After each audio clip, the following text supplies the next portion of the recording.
Hello दोस्तों, welcome to my YouTube channel Jagriti education channel में आपका स्वागत है।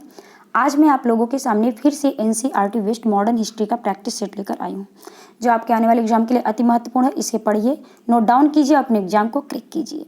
तो ये रहा आपका पहला क्वेश्चन। देरी न करते हुए प्रैक्टिस करते हैं। भारत में ब्रिटिश औपनिवेशिक शासन के संदर्भ में निम्नलिखित कथनों पर विचार कीजिए। आईएएस 2019 का क्वेश्चन है, आपके पीसीएस में और आरओ में आने की 101% संभावना है। अब कथन है, ये महात्मा गांधी गिरमिटिया अर्थात इंडेचर्ड लेबर प्रणाली के उन्मूलन में सहायक थे। दूसरा बी है, लॉर्ड चेम्सफोर्ड की वॉर कॉन्फ्रेंस में महात्मा गांधी ने विश्व युद्ध के लिए भारतीयों को भर्ती से संबंधित प्रस्ताव का समर्थन नहीं किया था। सी है, भारत के लोगों द्वारा नमक कानून तोड़े जाने के परिणाम स्वरूप औपनिवेशिक शासकों द्वारा भारतीय राष्ट्रीय कांग्रेस को अवैध घोषित कर दिया गया था। उपर्युक्त में से कौन से कथन सही है, ये आप ऑप्शन में दे सकते हैं। ऑप्शन ए है, केवल ए और बी सही है। बी में है केवल बी और सी सही है। सी में केवल ए और सी सही है। अथवा डी, ए बी सी तीनों सही है। इसका राइट आंसर है, आप लोग सोच लीजिए, उसके बाद हम बताते हैं कि इसका राइट आंसर क्या है। यानी सही उत्तर आप एक बार देख लीजिए कि आपको आता है या नहीं आता। आप अपने भी अभ्यास का, अपने तैयारी का आकलन कर सकते हैं। उसके बाद हम तो उत्तर देंगे ही। तो इसका राइट उत्तर है आपका केवल ए और सी, यानी सी ऑप्शन सही है। अब आप ऊपर क्वेश्चन को देख लीजिए, ए और सी सही है, बाकी बी सही नहीं है। नेक्स्ट क्वेश्चन देखते हैं, निम्नलिखित नेताओं में से कौन द्वितीय गोलमेज सम्मेलन में भाग नहीं लिया था। तो आप यूपी पीसीएस 2020 का क्वेश्चन है, आप इसको देखते चलिए कि किस सन में क्या क्वेश्चन आया हुआ था। यहाँ पे हमने जितना मिला है राइट कर दिए है। ऑप्शन ए है एम.के. गांधी, बी है पंडित मदन मोहन मालवीय, सी है सरोजिनी नायडू और डी है doctor Rajendra Prasad. I hope आप लोग इसका आंसर सोच लिए होंगे। इसका राइट आंसर है ऑप्शन डी, डॉक्टर राजेंद्र प्रसाद। यानी 3 लोग भाग लिए थे, एक राजेंद्र प्रसाद ने द्वितीय गोलमेज सम्मेलन में भाग नहीं लिया था। अच्छा, एक प्रश्न ऐसा भी आता है कि तीनों गोलमेज सम्मेलन में भाग कौन सा लिया था।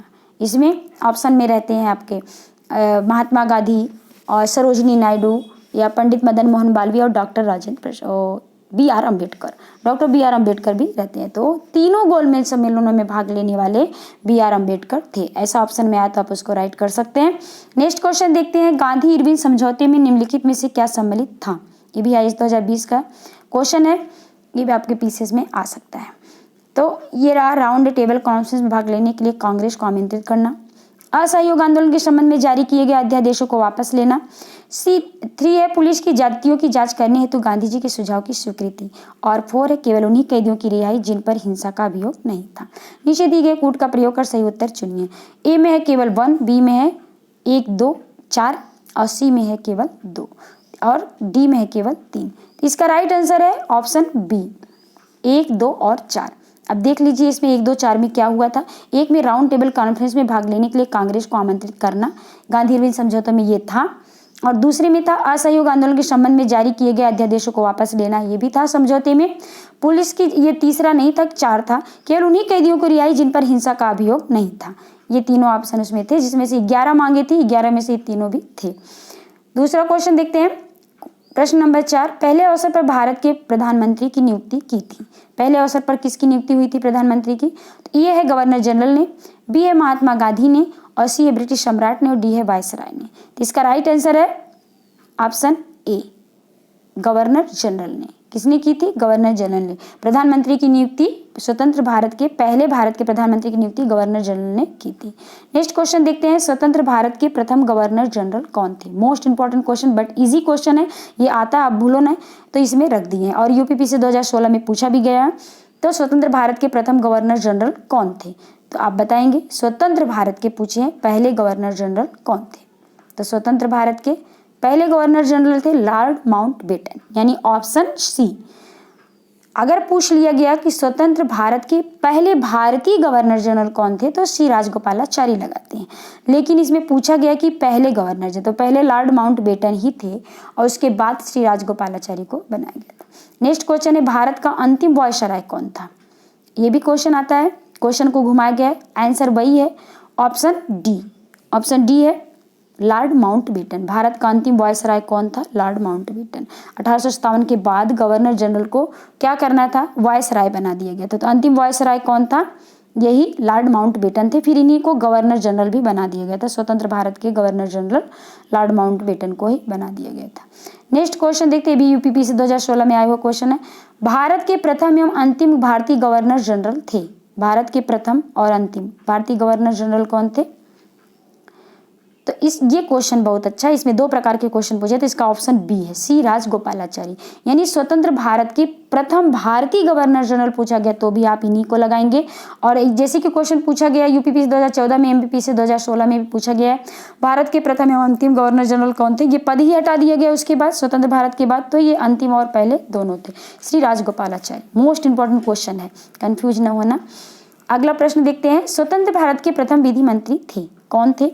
इसका ऑप्शन देख लीजिए आप प्रैक्टिस जल्दी कराते हैं, क्वेश्चन है तो इम्पोर्टेंट है, आपको आप तक पहुंच जाना चाहिए। तो इसका B R Ambedkar, Kailashnath Katju, doctor S Radhakrishnan, Ramanuja Acharya. Bharat के प्रथम विधि मंत्री कौन थे? बी आर अम्बेडकर थे। कौन था? B R Ambedkar. भारत के विभाजन के समय भारतीय राष्ट्रीय कांग्रेस के अध्यक्ष थे। अब देखिए क्वेश्चन मोस्ट इंपॉर्टेंट है, बहुत फंसाता है ऐसे क्वेश्चन, आरओ में भी पूछा था। अभी 2020-21 का जो लास्ट टाइम में एग्जाम हुआ था उसमें भी, उसके पहले वाले एग्जाम में पूछा गया था, भारत के विभाजन के समय भारतीय राष्ट्रीय कांग्रेस के अध्यक्ष कौन थे? आरओ 2020, आईएएस 2012 में भी क्वेश्चन पूछा गया है। तो ज़्यादातर लोग इसमें बहुत कन्फ्यूज होते हैं, विभाजन के समय कौन थे? तो विभाजन के समय ऑप्शन सी सही है, जेबी कृपलानी थे, क्योंकि 1946 से लेकर 1947 तक कौन था अध्यक्ष? जेबी कृपलानी थे। ये भारत के अंतिम सरकार के और संविधान सभा में भी कार्य इन्होंने किया था। 1947 में भी जब भारत को आज़ादी मिली थी तो कांग्रेस के अध्यक्ष भी यही रहे। तो क्वेश्चन ये भी घुमाता है, आया भी है कई बार क्वेश्चन कि भारत की आज़ादी के समय भारतीय राष्ट्रीय कांग्रेस के अध्यक्ष कौन थे? तो भी आंसर यही रहेगा, जेबी कृपलानी। क्योंकि बहुत लोग कन्फ्यूज होकर पंडित जवाहरलाल नेहरू लगा देते हैं, जवाहरलाल नेहरू नहीं थे उस समय कांग्रेस के अध्यक्ष, उस समय जेबी कृपलानी थे। आपको याद रहे, विभाजन आए या आज़ादी है, आज़ादी और विभाजन में बहुत अंतर नहीं है, दोनों का आंसर एक ही होता है, जेबी कृपलानी।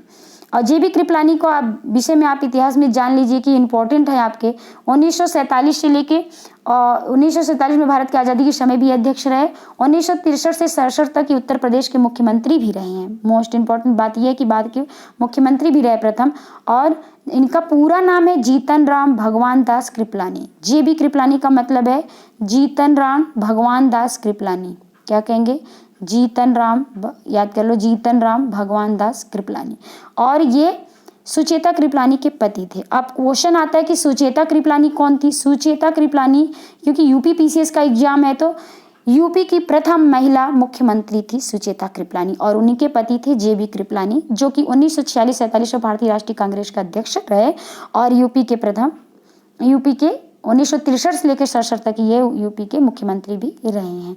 1934 से 45 तक कांग्रेस के महासचिव भी रहे हैं ये, और 46 से 47 तक ये अध्यक्ष चुने गए थे। इनके विषय में इतना याद कर लीजिए, इनको के अराउंड इतने क्वेश्चन बन सकते हैं। मोस्ट इंपॉर्टेंट तो यही है कि आज़ादी और विभाजन के समय अध्यक्ष का क्वेश्चन बार बार आया हुआ है।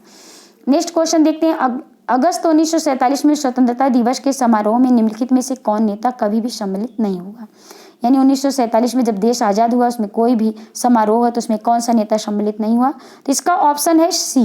ऑप्शन नहीं पढ़ रहे हैं आप लोग का टाइम वेस्ट ना हो, तो महात्मा गांधी ऐसे नेता थे जो आज़ादी तो दिलवाए लेकिन समारोह में सम्मिलित नहीं हुए।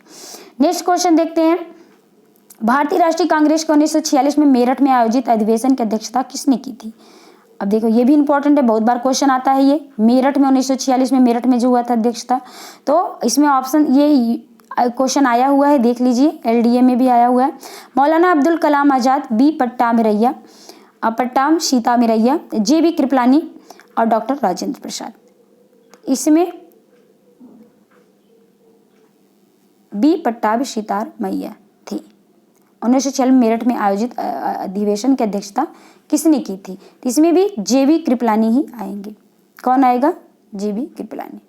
नेक्स्ट क्वेश्चन देखते हैं, संविधान में 26 जनवरी के दिन लागू करने का निर्णय किया गया क्यों लागू किया गया? बताइए आप। ऑप्शन दिया गया, ए कांग्रेस ने इस तिथि को 1930 में स्वतंत्रता दिवस के रूप में मनाया था, बी एक शुभ दिन था, सी इस दिन भारत छोड़ो आंदोलन हुआ था, और डी है उपयुक्त में से कोई नहीं। तो इसका राइट आंसर है ए, कांग्रेस ने इस तिथि को 1930 में स्वतंत्रता दिवस के रूप में पहले मना लिया था, इसलिए इस डेट को रखा गया, क्योंकि 15 को देश आज़ादी मना दिया गया तो इस डेट का कोई वैल्यू नहीं रहा, इसलिए कांग्रेस ने इस तिथि को यानी 26 जनवरी 1930 को जो स्वतंत्रता दिवस मनाया था, 26 जनवरी को इम्पोर्टेंट रखते हुए इसी दिन हमारे देश का संविधान लागू कर दिया। तो पहला ऑप्शन ही सही है। नेक्स्ट क्वेश्चन देखते हैं, संविधान सभा का पहला सत्र हुआ था, पहला सत्र हुआ था कब हुआ था? 16 अगस्त 1947 को, या 26 जनवरी 1948 को, या 9 दिसंबर 1946 को, अथवा 26 नवंबर 1946 को हुआ था। तो इसका राइट आंसर है ऑप्शन सी, 9 दिसंबर 1946 को संविधान सभा का पहला सत्र हुआ था। नेक्स्ट क्वेश्चन देखते हैं, इनमें से कौन भारतीय संविधान सभा का अध्यक्ष था? ये यूपी आरओ में भी पूछा गया है और एआरओ 2014 में आया हुआ क्वेश्चन है, देख लीजिए। पहला ऑप्शन है ये डॉक्टर राजेंद्र प्रसाद, और दूसरा है पंडित जवाहरलाल नेहरू, सरदार भाई पटेल, सरदार वल्लभ भाई पटेल है, और डॉक्टर BR अम्बेडकर। तो इसमें कौन अध्यक्ष था भारतीय संविधान सभा का अध्यक्ष? वेरी सिंपल, बट बहुत बार क्वेश्चन आया हुआ है, डॉक्टर राजेंद्र प्रसाद।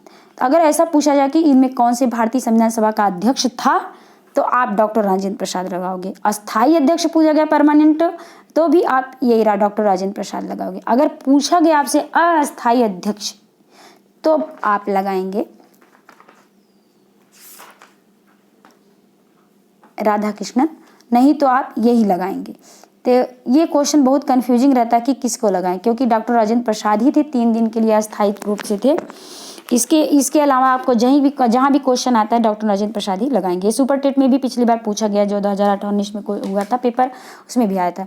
तो जरूरी नहीं है कि जो क्वेश्चन बहुत ईजी है वो आप में न पूछा जाए।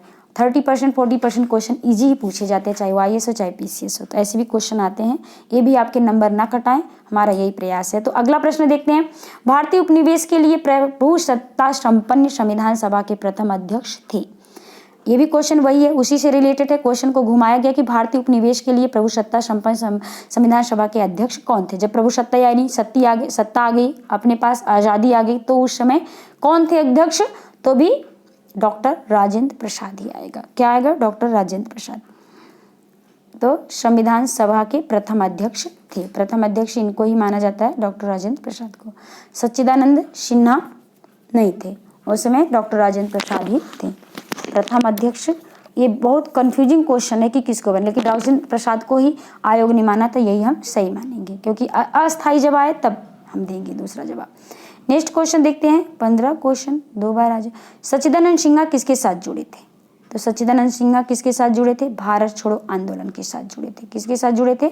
भारत छोड़ो आंदोलन के साथ जुड़े थे। आज का सवाल है, स्वतंत्र भारत के लिए संविधान की रचना हेतु संविधान सभा का विचार निम्न में से सर्वप्रथम प्रस्तुत किया था? किसने प्रस्तुत किया था? स्वराज पार्टी ने 1935 में, या बी ऑप्शन कांग्रेस पार्टी 1936 में, या सी ऑप्शन मुस्लिम लीग ने 1942 में, या ऑप्शन डी कांग्रेस पार्टी 1920 में? इसका उत्तर आप हमको कमेंट में दीजिएगा, अवश्य दीजिएगा। तुरंत याद हो तो अभी दे दीजिएगा, नहीं तो इसको खोज के इसका आंसर दे, क्योंकि ये भी प्रश्न आपके लिए महत्वपूर्ण है। तो ऐसी तमाम प्रैक्टिस करने के लिए आप इसको सब्सक्राइब कीजिए, लाइक कीजिए, ज़्यादा से ज़्यादा मात्रा में शेयर कीजिए, और हमको सुझाव के लिए कमेंट भी कीजिए। Thank you for watching. फिर मिलते हैं नेक्स्ट वीडियो में नेक्स्ट मोस्ट इंपॉर्टेंट क्वेश्चनों के साथ। जय हिंद, जय भारत।